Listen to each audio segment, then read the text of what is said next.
Welcome to the Billboard Mastery Podcast, where you will learn the correct way to identify, evaluate, negotiate, perform due diligence on, select the construction type, build, rent the ad space, and operate billboard signs. And now, here is your host, the guy that built from scratch the largest privately owned billboard company in Dallas-Fort Worth, Frank Rolfe. A bur oak tree can grow less than a foot a year, and it can live to be hundreds of years. A hackberry tree grows more than twice that amount, but it only has a lifespan of maybe 50 years.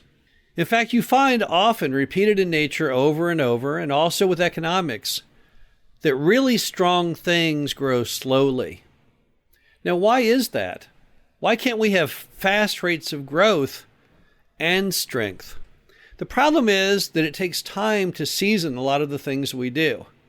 To do things well, to find the right opportunities, to build those, to operate them effectively, to pay down debt, to obtain repeat advertisers over and over. These things all take time. And in this way, billboards are very much like trees. The faster you grow, typically not the strong a portfolio do you have as those that are grown over a longer frame of time. This is Frank Rolfe with the Billboard Mastery Podcast. We're going to analyze why there's nothing wrong with growing your billboard portfolio at a slow but steady rate of speed. I had a call today from a guy named Tim. Tim lives down in Texas, and Tim called me proudly to let me know that he has just finished his 10th billboard. And he projects now that his 10 billboards will give him about $50,000 a year of income. My hat is off to Tim, but also to Tim's patience. It's taken Tim about 5 years to build that portfolio of 10 signs. He only built one at the rate of about one every 6 months. Now, he has a full-time day job. He does it just as a hobby. That's how he got interested to begin with. He was trying to find something he could do that would in no way take away from his regular career. And he very successfully stuck with it and got those signs done. But there's really nothing wrong with the way that he did it.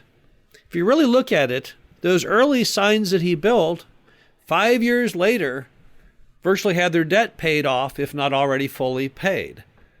So they can help weather the storm, help to be used as collateral to build additional signs because the risk is reduced. So when you build slowly, typically you have much less risk because you already have established things that are doing well to fall back on if anything should happen with the new thing that you're doing. So in this way, going slow is a safer route, which is good. Also, going slow is much less capital intensive.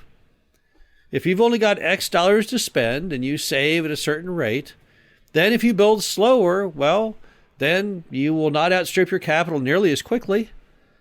So you'll feel much safer economically that you have the money in the bank to go forward and do the next sign. So in this way, again, going slow is a positive. Another positive of going slow is that you learn as you go. You get better as you go. When I look back on my billboards, the earliest ones I did were some of the most foolish and stupid situations where I spent too much money building it or the location really wasn't perfect. I was just in such an almighty rush to get those signs up. But later on, I was much smarter, much better. I could negotiate much better. So really, time is also an asset to you as far as wisdom would go. Time, if we really think about it, and we're always, as Americans, in such a rush. We always want to get everything done tomorrow. But a lot of times when you're in a rush, time really isn't on your side. So if you want to go a little slower, if you want a methodical pace, there's certainly nothing wrong with that.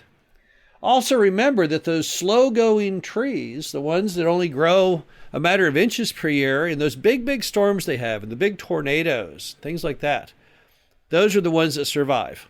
If you look across that field, the tornado just blasted through.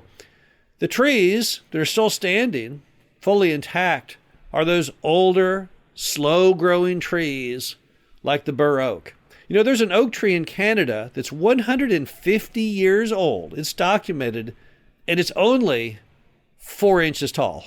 Now, don't ask me how this is possible, but you know that wood is mighty dense on that tree. you could probably have an elephant step on it, and it probably wouldn't break it off because it spent a huge amount of time growing and making that wood denser and stronger. And again, that's kind of how it is with your billboard portfolio. Now, if you want to build a lot of signs quickly, that's fine too. But we should never criticize those who build slower. In many ways, they may be the smarter ones. Remember that life is not exactly like a foot race. It's like the tortoise and the hare. You might get out ahead, going really, really fast, but if you do that only for a short while, the tortoise will ultimately beat you. And a lot of times it's that consistency, it's that persistence that you show when you grow at a much slower pace that really shines in the end, really is what led you to your success. Now, those who go slowly also have the benefit of always being on top and able to watch and see where trends are. They don't get stuck in a corner. If you build a lot of signs in one location and it turns out suddenly the big employer in that area dies, you're kind of stuck. Those who go slower tend to have more diversity. Their signs tend to be spread out more. They went after the opportunities as they saw them. They probably were a little bit more selective. So as a result, whereas a person who grew quickly might have all their signs on one strip of highway, those who go slower tend to have them spread out all over town or all over the market. And when I look back at my competitors, even though they're the largest companies, the company I always liked and admired the best as far as being just so strong was a company called Whiteco.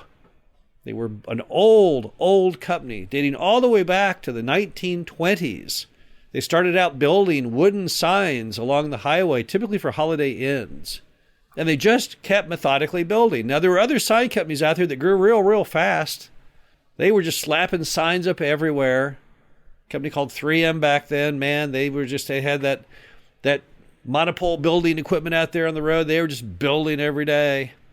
But I noticed their locations weren't ever quite as good as the ones that Whiteco had, because theirs had taken longer to get, and theirs were better established and better visibility and everything else like that. And in many ways, at the end of the movie, even though 3M might have built more signs quickly, I'm not really certain they beat Whiteco in value.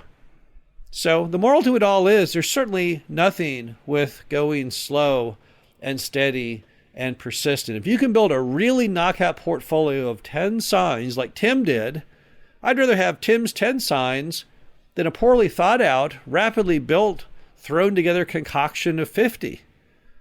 Tim's will probably in the end win. Those signs might be up for decades and decades and decades and stay completely full and be on much better terms and much lower cost to build. So, in the battle of the tortoise and the hare, when it comes to billboards, there is certainly nothing wrong with being the tortoise, because the tortoise often is the big winner. And when you build that sign portfolio at a slow pace, it typically is stronger. This is Frank Rolfe, Billboard Mastery Podcast. Hope you enjoy this. Talk to you again soon. Thank you for listening to the Billboard Mastery Podcast. Be sure to visit us at www.billboardmastery.com, where you can find past episodes of this show, plus an array of information to help you successfully build, buy, and operate billboard signs.